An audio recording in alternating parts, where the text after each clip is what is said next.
والصلاة والسلام على أشرف الأنبياء والمرسلين وعلى آله وصحبه أجمعين. سبحانك لا علم لنا إلا ما علمتنا إنك أنت العليم الحكيم. رب اشرح لي صدري ويسر لي أمري واحلل عقدة من لساني يفقهوا قولي. أما بعد، الحمد لله على نعمة الإسلام، الحمد لله على نعمة الإيمان وكفى بها من نعمة. Alhamdulillah, segala puji bagi Allah Subhanahu wa Ta'ala yang memberi kita nikmat Islam iman, memberi kita nikmat untuk bisa bergabung di dalam kajian-kajian, memberi kita kenikmatan untuk bisa mencari ilmunya Allah Subhanahu wa Ta'ala, mencari segala sesuatu yang datang menjadi warisan terindahnya Rasul kita Nabi Muhammad sallallahu alaihi wasallam. Sebuah perkara yang ketika kita mengambilnya akan menjadi kemuliaan untuk kita. Sesuatu yang ketika kita meninggalkannya akan menjadi pertanda kehinaan di dalam diri kita. Nabi Muhammad sallallahu alaihi wasallam mengatakan, "Man salaka tariqan yaltamisu fihi ilman, sahhalallahu lahu tariqan ila jannah."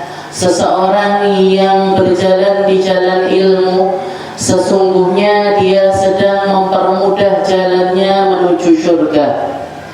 Maka seperti yang dikatakan oleh Nabi, segala sesuatu yang di luar keilmuan, segala sesuatu yang jauh dari perkara warisannya Nabi akan membuat seseorang ini masuk ke dalam nerakanya Allah Ta'ala. Orang yang rela dengan kebodohannya akan terhina. Orang yang rela untuk enggak belajar, maka dia akan berada di dalam kubangan keburukan. Seseorang yang memilih untuk tidak berilmu, maka dia telah menolak apa yang datang dari Allah Ta'ala berupa kemuliaan, ilman wa amalan. Dia menolaknya secara keseluruhan. Dari segi ilmu dia menolak, dari segi pengamalan apalagi. Maka ketika seseorang diberangkatkan sama Allah Ta'ala untuk ngaji, ditakdirkan untuk ketemu sama tempat-tempat untuk belajar, diketemukan dengan wadah-wadah untuk mendapatkan kemuliaan-kemuliaan yang datang dari Allah Subhanahu wa Ta'ala, maka itu menjadi pertanda kebaikan bagi dia di dunia, dan kebaikan ini akan langgeng sampai akhiratnya Allah Ta'ala. Yang diperlukan ketika kita belajar ini adalah wadah yang indah, niatan yang baik serta lurus, kebaikan tempat yang akan kita pakai untuk menadahi ilmu tersebut. Dan wadah dari ilmu itu bukan jasad kita, tapi wadahnya adalah hati-hati kita. Ketika kita mencari ilmu dengan wadah yang indah, dengan wadah yang besar, kita kosongkan diri kita dari setiap keburukan, kita hindarkan diri kita dari setiap hal yang merusak keilmuan itu sendiri, maka ilmu itu akan tertampung di dalam wadah tersebut dan akan berbuah perkara-perkara yang manis, akan berbuah perkara-perkara yang indah, akan membuat kita menjadi manusia-manusia yang banyak menebar manfaat untuk orang-orang sekitar kita. Tapi ketika wadahnya sudah buruk, wadahnya sudah nggak benar, atau bahkan mungkin bocor di sana, bocor di sini, maka jangan harap ilmu itu akan membawa manfaat untuk hamba tersebut. Maka setiap kali kita mau ngaji, kita perlu meluruskan hati. Ketika kita mau ngaji, kita perlu untuk mengeluarkan segala macam penyakit hati, berupa kesombongan, berupa kedengkian, berupa sifat sudah ngerti, berupa sifat sudah tahu, walaupun mungkin kita sudah mendengarkan ilmu tersebut ribuan kali sekalipun, akan tetapi manfaat dari keilmuan itu akan selalu menjadi hal yang baru di dalam hati kita ketika kita memolesnya dengan setiap keimanan yang Allah Ta'ala tawarkan. Penawarannya lewat apa? Agar kita ini selalu bisa menambahkan keimanan kita, agar kita ini selalu bisa menambahkan keyakinan kita. Penawarannya adalah keseriusan diri kita untuk mengibadahi Allah Subhanahu wa Ta'ala dengan cara yang terbaik. Makanya wasiat Nabi kita Nabi Muhammad sallallahu alaihi wasallam, jaddidu imanakum, selalulah kalian itu memperbaharui iman, karena ternyata iman itu perlu selalu di-refresh, perlu selalu di-upgrade agar dia naik terus tanpa mengenal turun, agar dia meninggi tanpa mengenal jatuh. Jaddidu imanakum akthiru min qawli la ilaha illallah. Perbaharui imanmu, perbanyak mengucap la ilaha illallah. Bukan cuman ucapan di lisan, tapi dari dalam hati yang paling dalam. Ketika kita menawarkan keseriusan iman kepada Allah Ta'ala, keimanan itu yaf'alul ajaib, akan mendatangkan banyak keajaiban. Bahkan mungkin seiring dengan berjalannya waktu, jenengan gak merasa ada banyak perubahan di dalam diri kita sebelum kita ngaji sama setelah kita mengaji. Biasanya yang sadar orang-orang yang gak terlalu sering ketemu sama kita. Biasanya yang sadar orang-orang yang tidak sejalan sama kita. Awakmu biyen ngomong ceplos, gak peduli sama perasaannya orang. Sekarang kok bisa lembut sekali.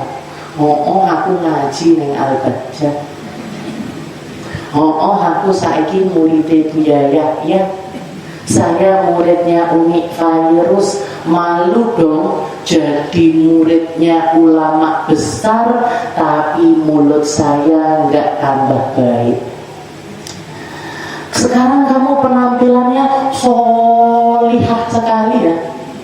Biar rambutnya sing kene abang, kene kuning, kene hijau, gini. Sekarang jilbabnya sampai lantai.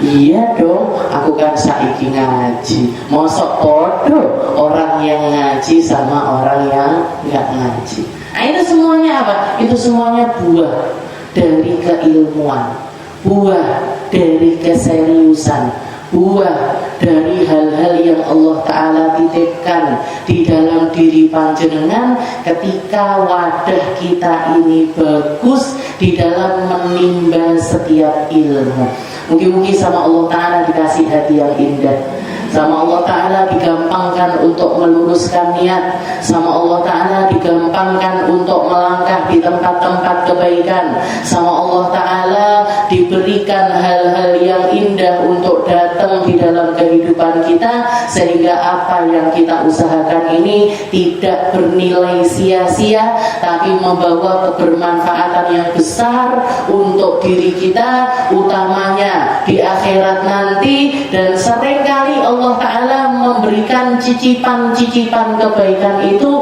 ketika kita masih ada di alam dunia. Kita lanjutkan pembahasan kita masih di dalam hal-hal yang berkaitan dengan kisah-kisah Al-Quran. Ila an qala Allah Ta'ala fi kitabihil aziz, a'udzu billahi minasyaitonir rajim, bismillahirrahmanirrahim.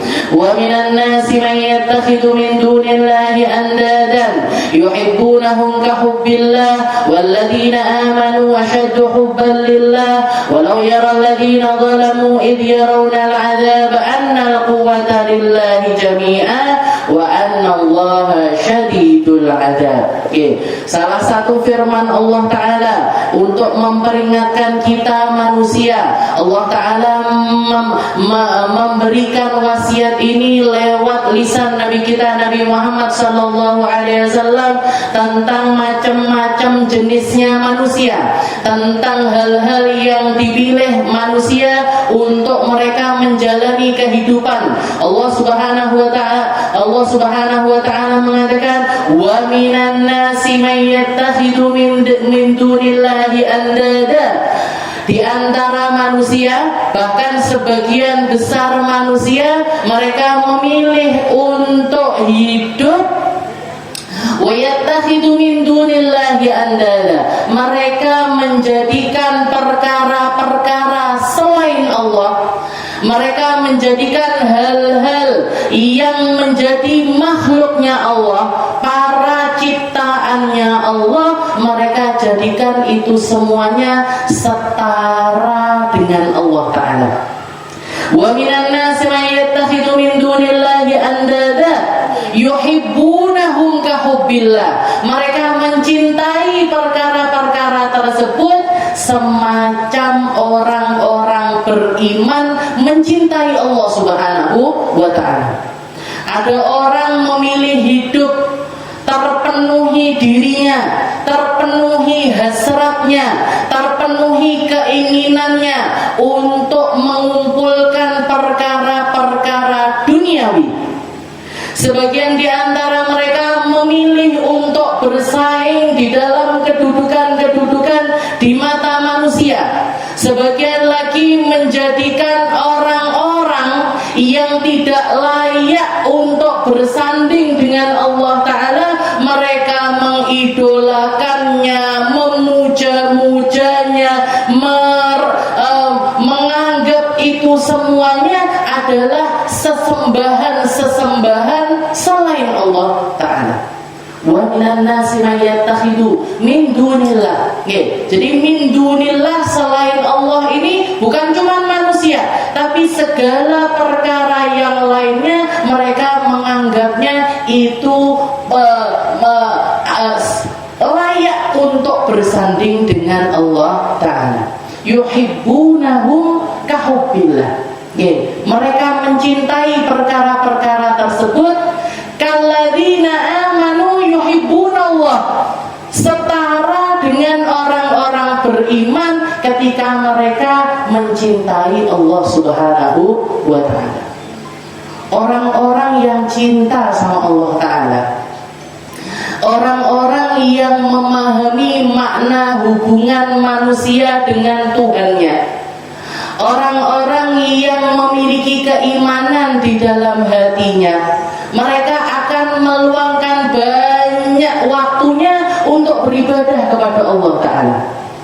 Mereka rela bangun tengah malam untuk melaksanakan sholat di saat orang-orang sebagian besarnya terlelap di dalam mimpinya, ngambil air bahkan kedinginan, tapi mereka tetap melaksanakan wudhu karena ada sesuatu hal yang ingin mereka lakukan berdua-duaan dengan Allah Ta'ala.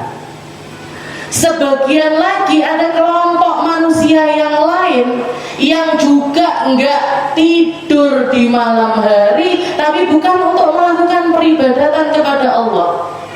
Nyawakmu nyapo kok ndak turu ngenteni bel.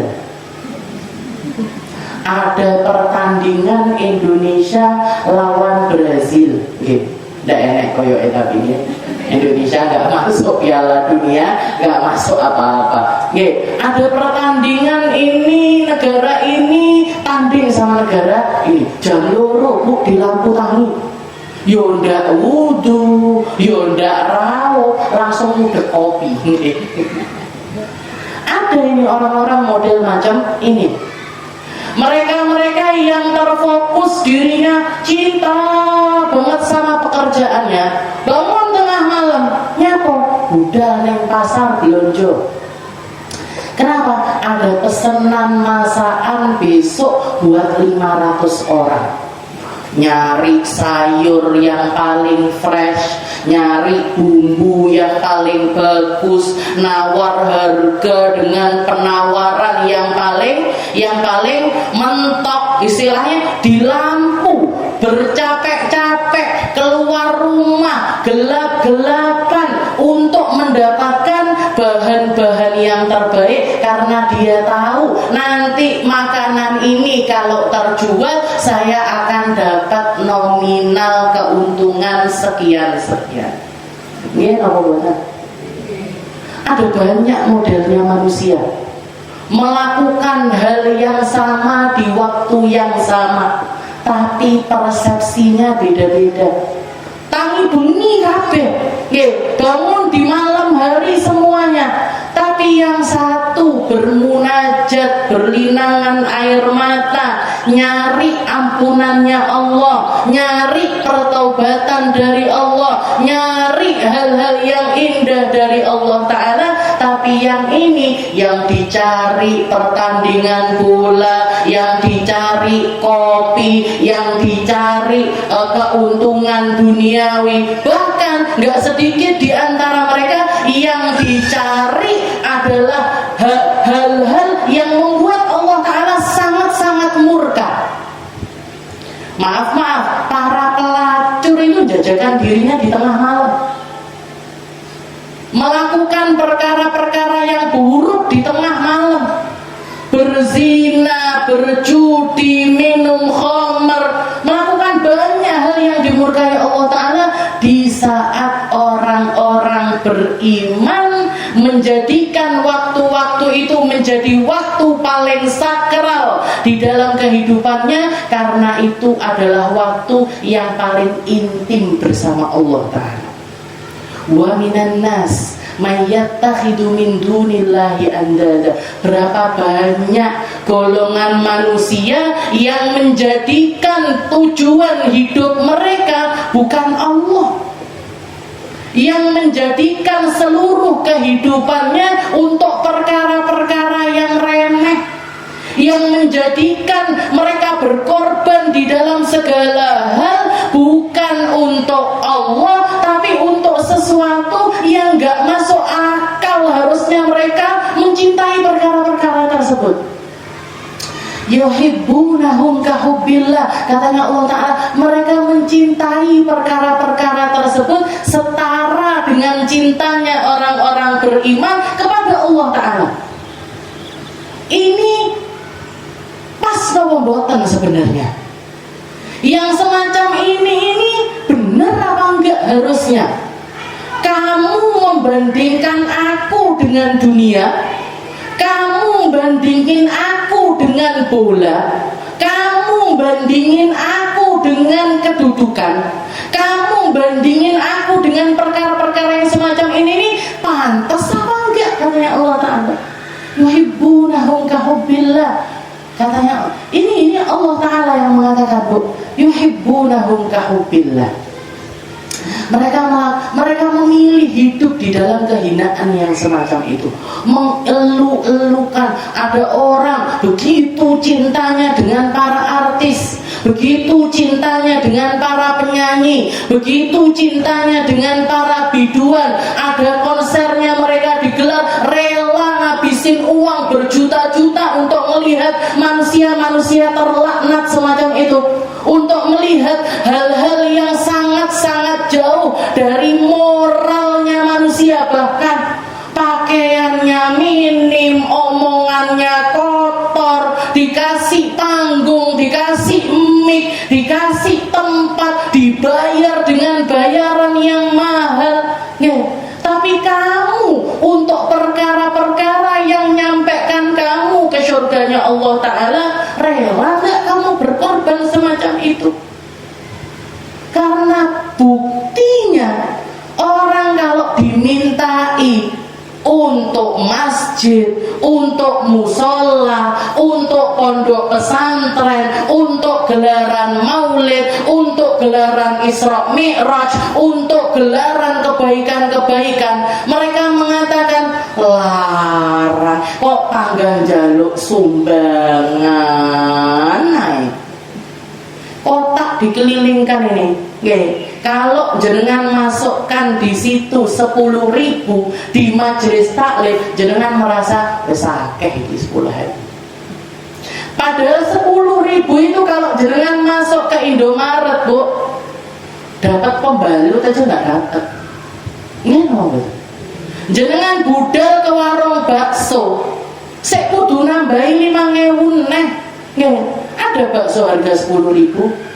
Enak bisa itu, enggak enak, entahnya cilik-cilik tapi. Ngelilit jenengan kalau makan. Jadi mindsetnya ini sungguh amat sangat jauh dari kata-kata yang harusnya pantas, layak disematkan untuk Allah Ta'ala. Mereka semuanya makhluk Allah Ta'ala penciptanya. Mereka semuanya pemakan rezeki, Allah Ta'ala yang memberi rezeki. Mereka semuanya gak pernah punya tempat, dikasih tempat sama Allah Ta'ala di buminya. Mereka semuanya gak punya kuasa, Allah Ta'ala yang punya kuasa. Mereka semuanya dipaksa sama Allah Ta'ala, Allah Ta'ala yang maha memaksa. Allah Ta'ala kalau pengen ngambil kesehatan kita sekarang juga gampang, Bu, sama Allah Ta'ala diambilnya.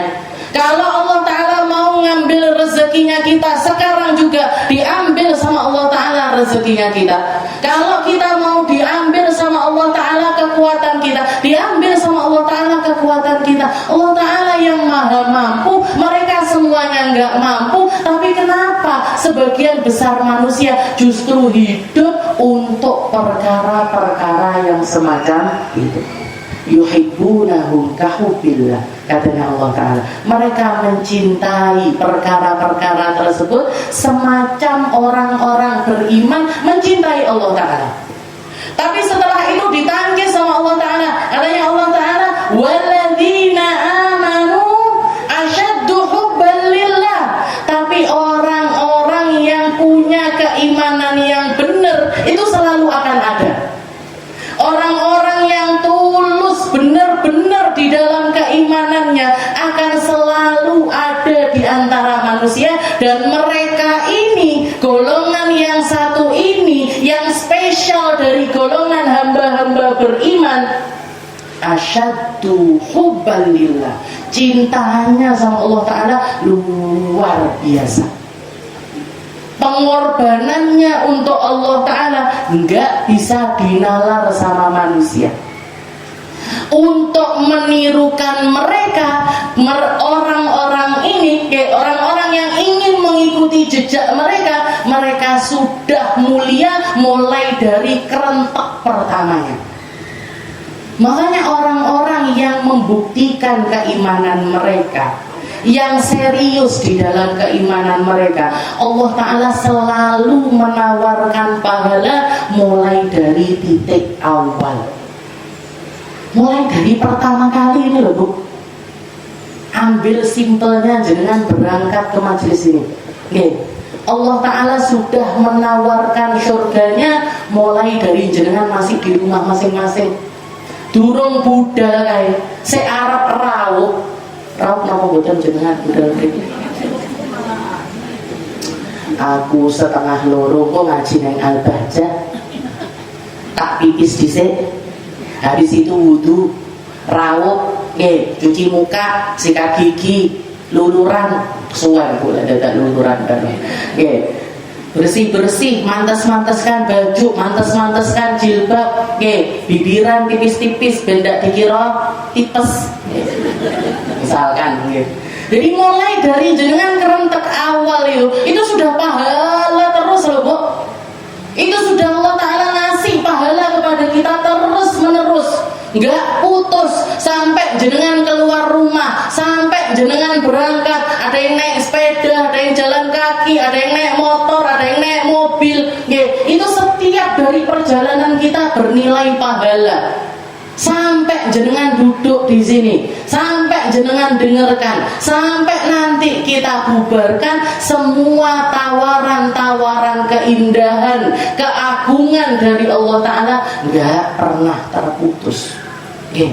Jadi mulai dari awal. Kenapa? Karena kamu sedang membuktikan imanmu.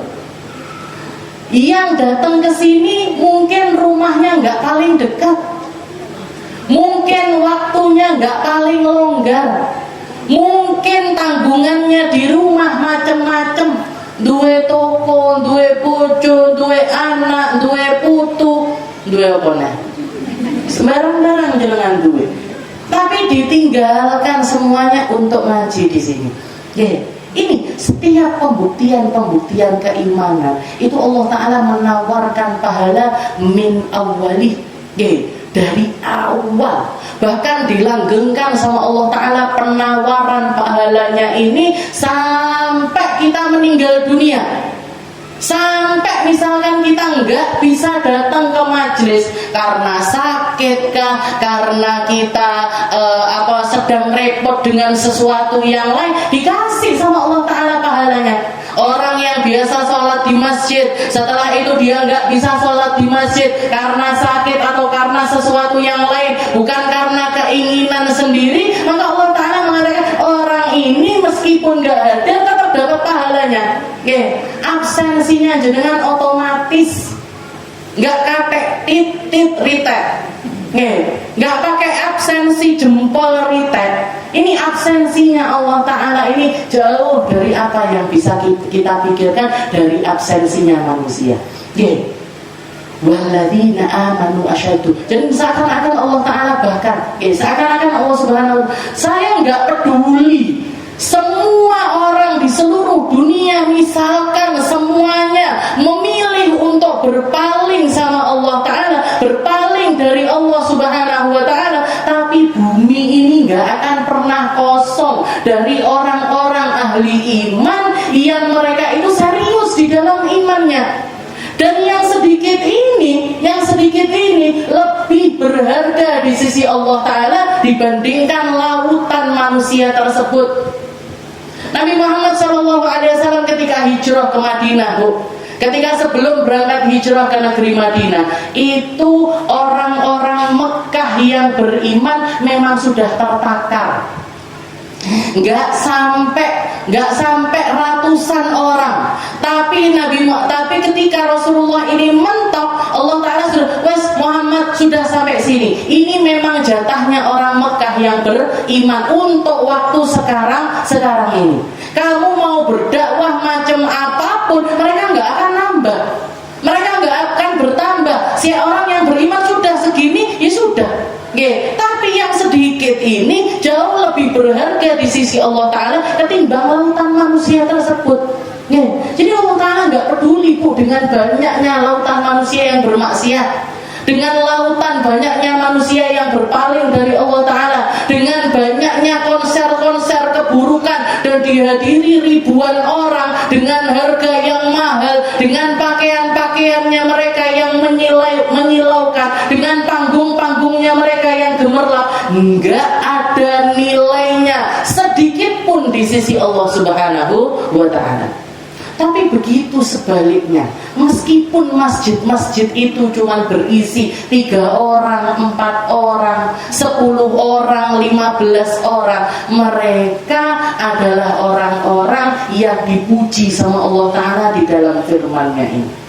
Walladzina amanu asyaddu hubban lillah. Orang-orang iman itu cintanya sama Allah Ta'ala jauh lebih mendalam.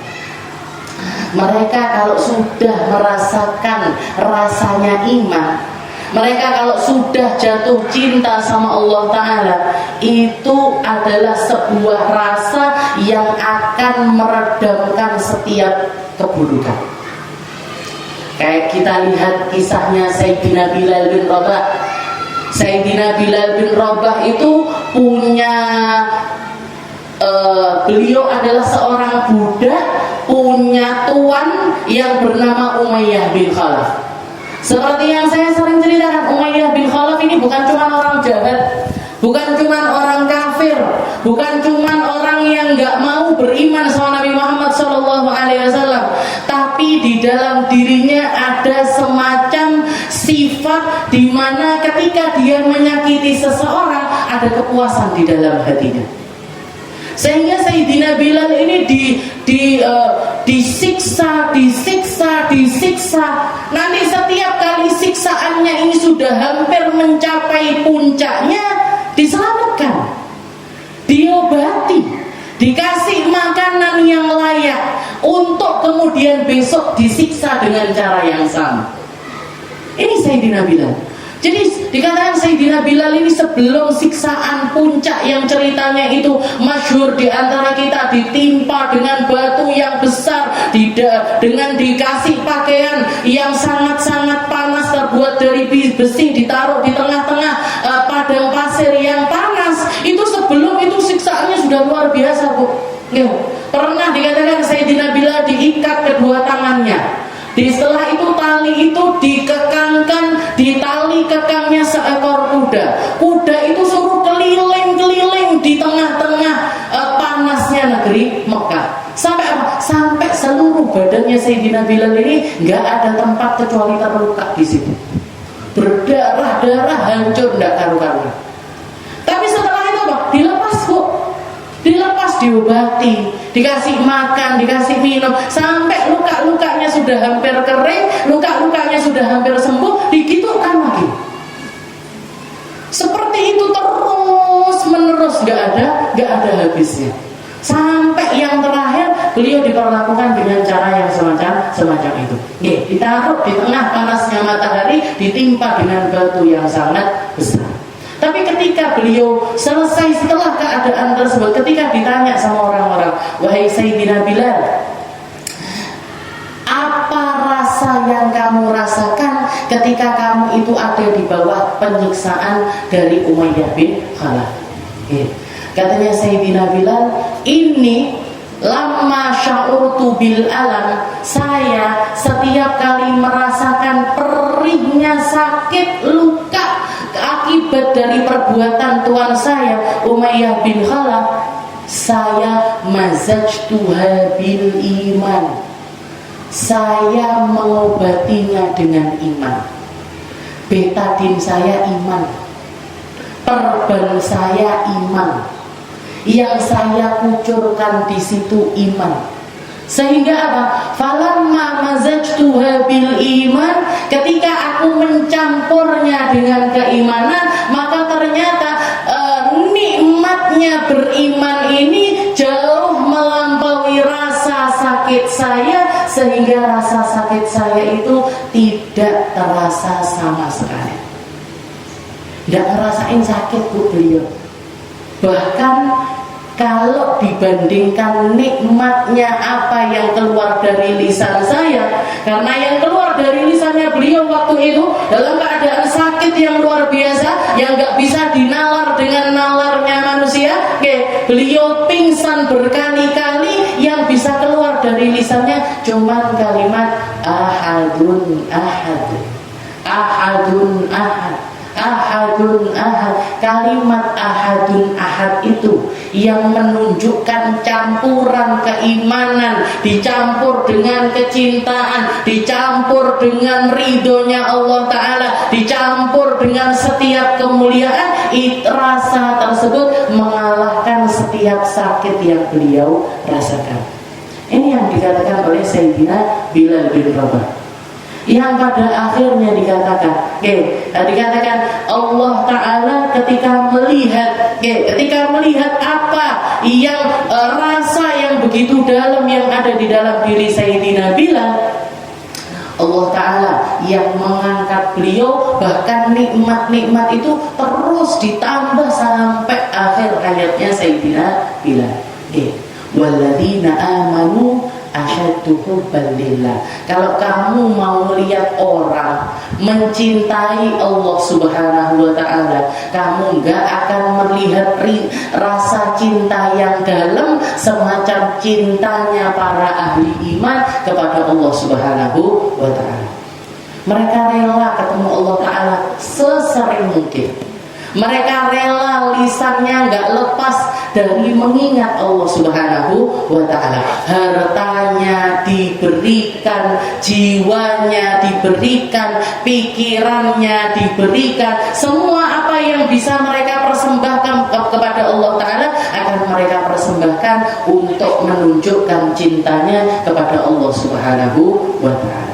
Walladzina amanu asyaddu hubban lillah. Setelah itu Allah Ta'ala mengatakan, walau yaral ladzina zalamu idh yarawna al-'adzaba anna al-quwwata lillahi jami'a wa anna Allaha syadidul 'adzab. Dan seandainya manusia itu melihat, terutama orang-orang yang zalim terhadap diri mereka masing-masing, yang memilih untuk hidup bukan untuk Allah, bukan di jalan Allah, bukan di caranya Allah Ta'ala untuk jalan yang ditunjukkan oleh Allah Ta'ala untuk umat manusia. Mereka memilih jalan lain, bukan jalannya Allah Ta'ala. Walau yaral ladzina zalamu, orang-orang zalim tersebut, orang-orang yang mendolimi diri mereka sendiri, karena dengan mereka tidak memikirkan Allah, mereka akan memikirkan sesuatu yang lain. Ketika mereka enggak hidup untuk Allah, mereka akan hidup untuk sesuatu yang lain. Kalau mereka tahu apa yang akan terjadi di akhirat nanti, annal quwwata lillahi jami'an, bahwasanya semua kekuatan itu punyanya Allah. Walau yaral ladzina zalamu idh yarawna al-'adzab. Kapan itu terjadi? Ketika mereka melihat azab yang nyata. Mereka akan menyesal luar biasa atas keputusan kehidupan mereka masing-masing. Ya Allah, timbangannya aku tangi mek dikit delok bal, mendingan tak pakai untuk sujud. Ya Allah, ketimbang aku debat ndak karu-karuan di media sosial, ngurusi uripe artis-artis, ngurusi uripe wong-wong sing gak kenal kambek awake dhewe, nggih, mendingan saya pakai untuk perkara yang sifatnya ibadah. Daripada begini mendingan saya begini, daripada begini saya mendingan begini, daripada begini. Itu semuanya penyesalan-penyesalan yang datang di dalam dirinya para orang-orang yang zalim. Zalim terhadap diri mereka sendiri, zalim terhadap keimanannya, zalim terhadap hartanya, zalim di dalam pengorbanannya, zalim di dalam keputusan-keputusannya, zalim. Orang kalau jauh dari Allah Ta'ala, kedzaliman luar biasa yang akan datang di dalam hidupnya. Walau yaral ladzina zalamu idh yarawna al-'adzab. Dan kalau itu terjadi ketika mereka melihat azab di depan mata, melihat neraka di depan mata, annal quwwata lillahi jami'an, bahwasanya ternyata kekuatan ini semuanya punyanya Allah Ta'ala, wa anna Allaha syadidul 'adzab. Dan Allah Ta'ala ketika menyiksa seseorang, Allah Ta'ala akan menyiksanya dengan siksaan yang sangat pedih. Mereka yang tersisa hanya penyesalan, tapi mereka enggak bisa berbuat apa-apa lagi. Arepe baleni sholat wis ndak iso, arepe baleni ngaji wis ndak iso. Mereka sehari-hari ngelihat flyer bertebaran di status-status temennya untuk ayo ngaji ke sini, ayo ngaji ke sini, ayo ngaji ke sini, tapi dia abaikan satu persatu. Alah enak ngopi, alah enak leyeh-leyeh, alah enak delok drakor, alah enak delok sinetron, alah enak gosip karo tonggo, alah enak petan-petan. Enak apa nih jenengan? Halah yang semacam itu.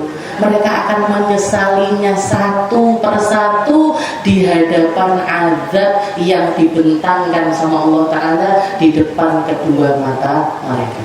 Dan kalau sudah penyesalannya di situ, tidak iso balik, Bu. Kalau penyesalannya di situ, nggak ada tempat untuk kembali. Nggak ada kesempatan lagi, nggak ada waktu lagi, nggak ada modal lagi. Na'udzubillah ini dari.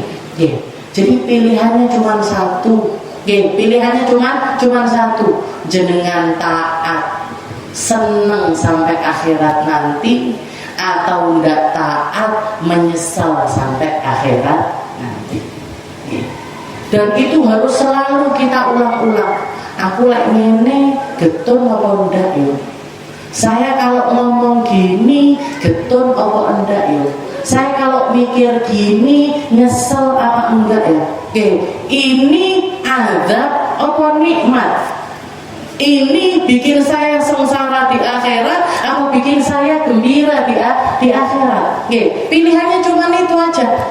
Kalau kita jadi memilih untuk hidup di dalam ketaatan, manut sama aturannya Allah, manut sama jalan hidupnya Nabi Muhammad SAW, di dunia jenengan dijamin jadi orang-orang yang gembira. Jenengan akan dijamin mendapatkan sakinah yang sebenarnya. Kalau dapat cinta itu adalah cinta yang paling tulus. Kalau dapat kebaikan itu adalah kebaikan yang paling baik. Kalau jenengan mendapatkan keindahan hidup di dalam syariatnya Allah Ta'ala, itu semuanya adalah keindahan yang Allah Ta'ala berikan di awal sebelum keindahan yang lebih besar di sisi Allah Subhanahu wa Ta'ala. Sayyidina Bilal melakukan hal yang semacam itu, Bu. Diperlihatkan sama Allah Ta'ala, diredam rasa marahnya, diredam rasa sakitnya yang pernah beliau dapatkan ketika di negeri Mekah. Hampir-hampir gak ada kemuliaan yang tersisa di dalam diri Sayyidina Bilal. Dihancurkan badannya, dirampas hartanya, diambil kemerdekaannya, sampai beliau gak dianggap sebagai manusia, di bawah levelnya manusia, diangkat setelah itu sama Allah Ta'ala dengan pengangkatan yang luar biasa. Diangkat pelipur laranya Sayyidina Bilal yang pertama ketika Rasulullah melakukan perang Badar. Di tangan Sayyidina Bilal itu orang Umayyah bin Khalaf mati di tangan Sayyidina Bilal. Orang yang dulu menyiksa beliau bertahun-tahun di Mekah, beliau yang dikasih sama Allah Ta'ala kesempatan, dikasih kemuliaan untuk menebas lehernya. Nabi Muhammad dapat kemenangan, Sayyidina Bilal ditakdirkan untuk membunuh Umayyah bin Khalaf, bukan di luar peperangan tapi di tempat paling mulia, di dalam perang Badar, di tengah-tengah, dikelilingi sama malaikat-malaikatnya Allah Subhanahu wa Ta'ala. Nabi Muhammad SAW menceritakan, Innallaha amaddani yawma badrin wa yawma hunainin. Allah Ta'ala itu memberikan bantuan kepadaku di perang Badar dan juga perang Hunain, bimalaikatin, dengan para malaikat muammamina bihadhil ammah, yang semuanya itu pakai imamah yang luar biasa indah. Jadi Sayyidina Bilal bunuh Umayyah bin Khalaf dikelilingi sama malaikat yang jadi saksi, bukan hanya manusia tapi menjadi sejarah yang dicetak pakai tinta emas, jadi cerita sampai sekarang. Itu kemuliaannya yang pertama yang Allah Ta'ala berikan kepada Sayyidina Bilal. Setelah itu dijadikan sama Allah Ta'ala orang yang mulia, tukang azannya Nabi Muhammad SAW. Semua orang yang punya suara indah di zaman itu mendambakan pekerjaan semacam pekerjaannya Sayyidina Bilal bin Rabah. Ditambah lagi kemuliaannya sama Allah Ta'ala ketika Fathu Makkah, ketika pada akhirnya Nabi Muhammad itu menang melawan orang-orang Makkah, tunduk negeri Makkah di bawah kakinya Nabi Muhammad SAW. Nabi Muhammad mengatakan kepada Sayyidina Bilal, ya Bilal, itla, wahai Bilal, naik kamu. Kemana ya Rasul? Saya harus naik kemana? Naik kamu sana ke atas Ka'bah, naik di tempat termulia di negeri Makkah, suruh naik. Ngapain naik? Azan di atas Ka'bah. Itu Sayyidina Bilal bin Rabah. Kemuliaan demi kemuliaan yang Allah Ta'ala berikan. Karena apa? Karena beliau cinta sama Allah Ta'ala. Setelah itu melanggengkan cinta tersebut, dibawa sampai ditinggal sama Nabi Muhammad SAW, beliau tetap mempertahankannya sampai dibawa di ujung kematian beliau dan dibawa mati sampai ke liang lahat. Makanya ketika Sayyidina Bilal meninggal dunia, istrinya mengatakan, wa karbah, aduh payahnya, aduh sakitnya, aduh ini istrinya. Katanya Sayyidina Bilal, laisa wa karbah, bukan seperti itu. Harusnya kita mengucap bal wa syauqa, saya hanya akan mengucap rindunya saya. Ghadan nalqal ahibbah Muhammadan wa hizbah. Saya hanya menjadi seorang perindu yang menantikan pertemuan dengan kekasihnya, yaitu Nabi Muhammad beserta dengan golongannya. Dibawa sampai meninggal dunia, Bu.